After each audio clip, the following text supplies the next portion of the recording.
Murphy's Law, or OOPS. As we saw in the product development walking a tightrope video, product development has a difficult job. This previous video introduced us to a new prescription to help reduce risks during the costly implementation phase called pathfinding. We need to insert a pathfinding early in our design flow, long before the expensive implementation cycle begins. But what if we're in the midst of implementation?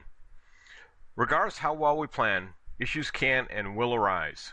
Developing a complex product is complex within itself, requiring tens up to thousands of people and their skills to be coordinated.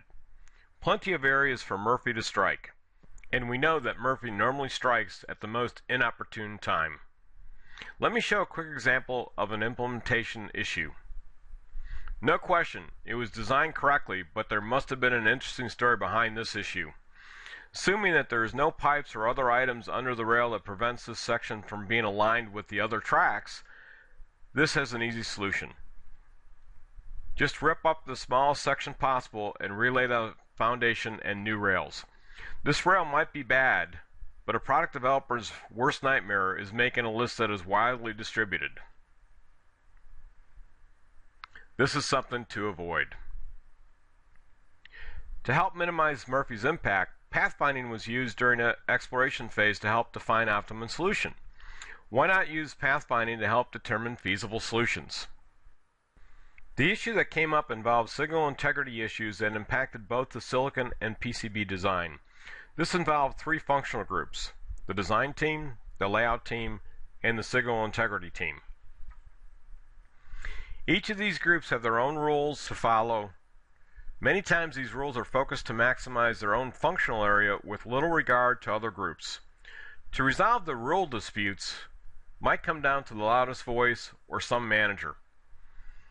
But here's where pathfinding can help all groups understand the trade-offs and compromises that could resolve an issue.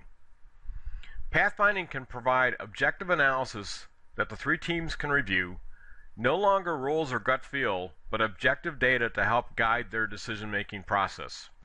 Stuff will happen. Anyone that has been in product development understands this phrase or similar phrases. Possibly new market requirements, poor assumptions, or even using the wrong dimensions such as English versus metric can lead to disaster. Pathfinding is a method to quickly explore what-if scenarios that most importantly resolve the problem and secondly reduce the impact of the schedule, cost, functionality, performance, power, etc. All areas that are critical for a product's success. Was there even a question?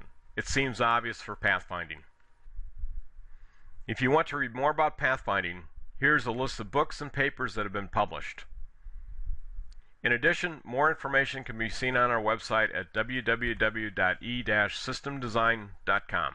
Thank you.